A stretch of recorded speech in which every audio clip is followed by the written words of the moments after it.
موسیٰ آپ نے بتایا ہے کہ جادو کے ذریعے بھی انسانوں کے جسم میں جنات کو داخل کیا جا سکتا ہے. یہ جادو کی کتنی اقسام ہوتی ہیں؟ کتنی طرح کا جادو ہوتا ہے؟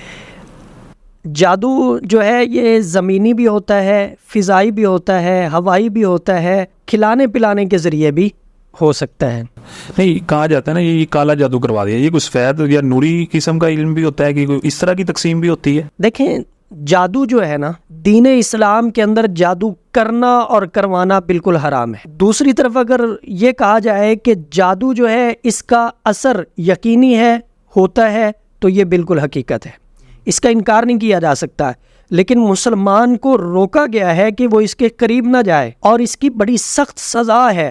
حضرت عمر رضی اللہ تعالی عنہ نے اپنے دور خلافت میں یہ اعلان کیا تھا کہ جو جادوگر نظر آئے اس کی گردن تن سے جدا کر دو. اتنی سخت سزا ہے اس کی. جو غلط طریقے سے کیا جاتا ہے وہ کالا جادو ہی ہے. ٹھیک ہے، اور وہ حرام ہے.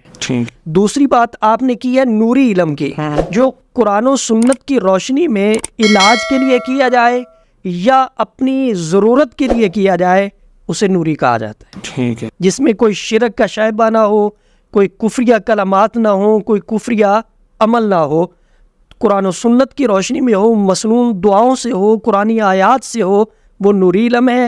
اور اس کے برعکس جو ہے وہ کالا ہے. ٹھیک ہے. کالے جادو کے ذریعے لوگ مختلف طرح کے حرام کام یا مختلف طرح کے ناجائز طریقے بھی اپناتے ہیں. یہ کالے جادو کی کاٹ کس طرح ممکن ہے؟ دیکھیں، جادو چاہے کالا ہو، چاہے سفلی ہو، چاہے بنگالی ہو، کسی بھی طرح کا ہو، اس کا جو صحیح علاج ہے وہ قرآن و سنت سے ہی ممکن ہے. اگر قرآن و سنت کا راستہ چھوڑ کر کوئی اور راستہ اپنائیں گے اس کی کاٹ کے لیے تو مسائل سلجھیں گے نہیں، مزید الجھتے چلے جائیں گے. اچھا موسیٰ، کالے جادو کی کاٹ کرتے ہوئے آپ کو کن خطرات کا سامنا رہتا ہے؟ دیکھیں، ایک عامل جو ہے نا اس کو بہت سارے مسائل کا سامنا کرنا پڑتا ہے. اگر وہ کسی کی جادو کی کاٹ کر رہا ہے تو سب سے پہلے اس کا اپنا حصار ہونا بہت ضروری ہے، اس کے بیوی بچوں کا حصار ہونا بہت ضروری ہے. بسا اوقات جادوگر جادو اس طرح کا کرتے ہیں کہ اس کو اگر کوئی توڑے، اس کی کوئی کاٹ کرے تو یہ واپس اس کی طرف پلٹے. اور اگر عامل مضبوط نہیں ہے، کمزور ہے، اس کا حصار کمزور ہے، تو اگر وہ جادو کی کاٹ کر رہا ہے یا جنات نکال رہا ہے، جنات کا مقابلہ کر رہا ہے، تو اس کو نقصان ہوتا ہے.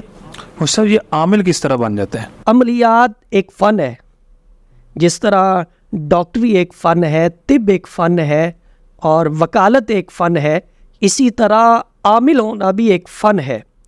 اور اساتذہ کرام کی صحبت میں رہ کے، ان کے تجربات سے سیکھ کے، قرآن و سنت کی روشنی میں وظائف کر کے، اعمال کر کے بندہ عامل بنتا ہے.